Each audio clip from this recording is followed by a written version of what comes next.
Selamat malam, Bu ini. Dengan saya mempersiapkan UAS sistem jaringan.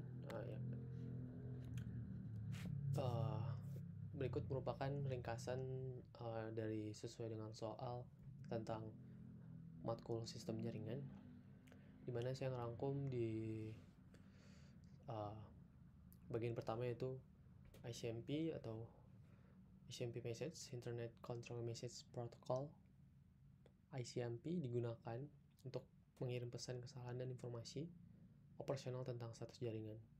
Jadi message ICMP umum termasuk ping dan threshold yang membantu dalam diagnosis masalah jaringan. Jadi biasa dipakai buat itu. Banyak juga sebenarnya dipakai buat yang lain-lain. Tapi umumnya dipakai buat seperti ini. Dan yang kedua ada Address Resolution Protocol atau ERP. ERP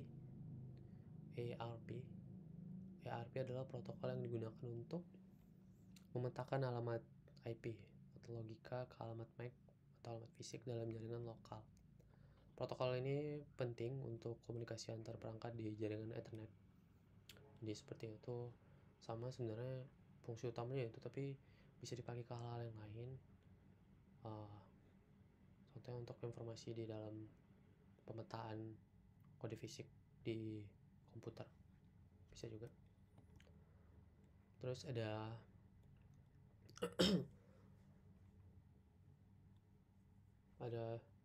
manfaat konfigurasi routing antar autonomous system dan tujuannya. Jadi routing antar autonomous system atau AS menggunakan protokol seperti BGP atau Border Gateway Protocol untuk menunjukkan jalur optimal antara jaringan yang berbeda.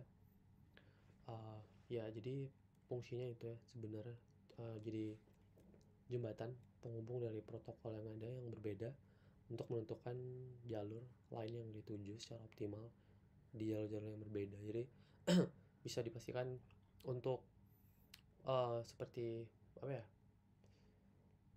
untuk membuat satu jaringan yang berbeda itu jadi stabil dengan adanya gateway protokol ini. Dan konfigurasi ini penting untuk memastikan data dapat berpindah secara efisien seperti yang saya bilang tadi. Jadi satu line semuanya normal antar domain administrasi yang terpisah gitu. Kemudian ada pengalamatan IP atau IPv6, di mana IPv6 adalah versi terbaru dari protokol IP yang menyediakan alamat yang lebih panjang 128 bit dibandingkan IPv4 yang kurang dari itu. Ini memungkinkan untuk lebih banyak alamat unik dan memperbaiki beberapa kelemahan IPv4, yaitu seperti kehabisan alamat IP. Jadi tidak seperti IPv4 ya. IPv6 itu lebih panjang untuk bitnya itu sendiri. Jadi seperti itu. Pengalamatan ini yang dipakai buat sekarang nih udah bagus banget sebenarnya. Tapi normally atau di lokal komputer sendiri masih ada sih sebenarnya, bisa di custom menggunakan IPv6 dan IPv4. Jadi dia tidak langsung hilang, bahkan bahkan di dalam versi laptop yang baru atau komputer baru seperti itu. Nextnya ada Internet Control Message Protocol ICMP. Nah, jadi ICMP ini tadi adalah bagian integral dari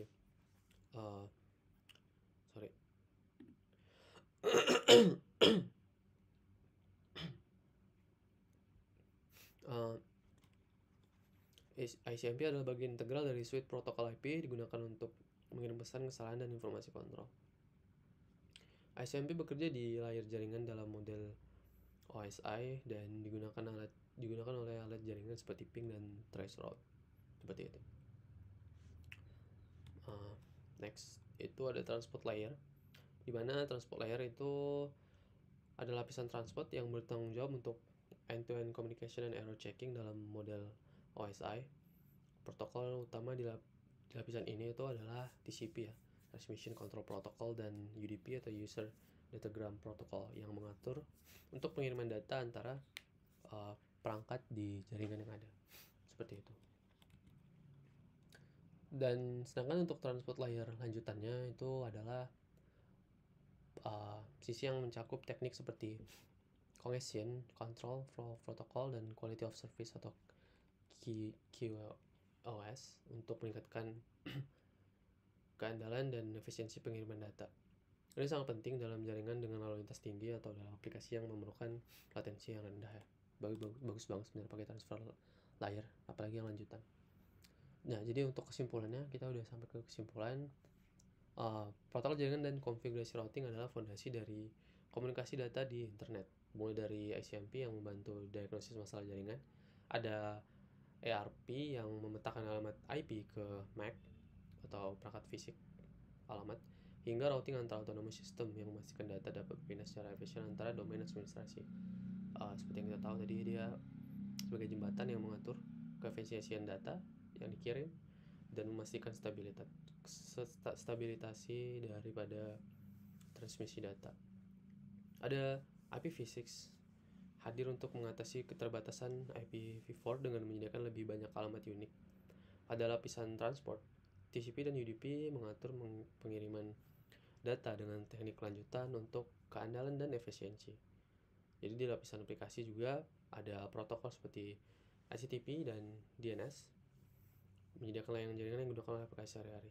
Tapi sekarang udah banyak yang pakai buat di production, itu banyak yang udah HTTPS ya, dan DNS-nya juga nggak lookup, jadi nggak gampang di mapping dari luar oleh orang-orang yang jahil.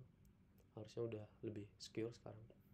Dan pemahaman dalam tentang setiap komponen ini penting ya, untuk mengelola dan mengoptimalkan jaringan yang efektif. Itu sih paling yang bisa saya sampaikan. Mungkin kalau dari saya ada kekurangan, Bu Eni mohon dimaafkan.